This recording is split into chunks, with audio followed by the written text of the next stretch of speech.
ஒரு சிறிய அழுகை அறையை நிரப்புகிறது. பிறந்த புது குழந்தையை தாய் தன் மார்போடு அணைக்கிறாள்.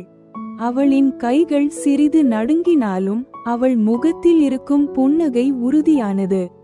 அந்த முதல் அழுகையிலே அவள் தன் முழு எதிர்காலத்தையும் கேட்கிறாள்.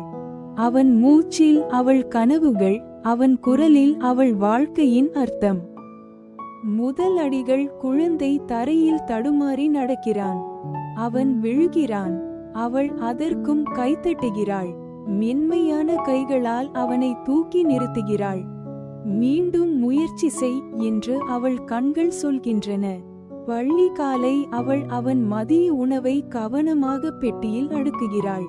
அவன் தாமதமாக ஓடுகிறான், செருப்புகள் பாதியாக அணிந்தபடி. அவள் அவன் சட்டை காலரை சரி செய்து அவன் நெற்றியில் மெதுவாக தொட்டு சாலையின் முடிவில் அவன் மறையும் வரை அமைதியாக நின்று பார்க்கிறாள். படங்கள். ஒரு நாள் அவன் சோகமாக வீட்டிற்கு வருகிறான். அவள் பேசுவதை விட அதிகமாக கேட்கிறாள். அவள் வார்த்தைகள் மென்மையானவை, ஆனால் வலிமையானவை. அவளின் அமைதியான குரலிலிருந்து அவன் தைரியத்தை கற்றுக்கொள்கிறான். இளமை புயல்கள். அவன் கத்துகிறான். கதவுகள் பலமாக அடைக்கப்படுகின்றன. அவள் காத்திருக்கிறாள். இரவில் அவன் அறைக்கு புறத்தில் உணவை வைத்துவிட்டு செல்கிறாள். அவள் அறிவாள் அன்பிற்கு பொறுமை தேவை என்று. கனவுகள் உருவாகும் தருணம். அவன் பெரிய கனவுகளை பற்றி பேசுகிறான். அவள் உள்ளுக்குள் கவலைப்படுகிறாள், ஆனால் வெளியில் புன்னகை மட்டும். யாரும் அறியாமல் அமைதியாக அவள் பிரார்த்திக்கிறாள்.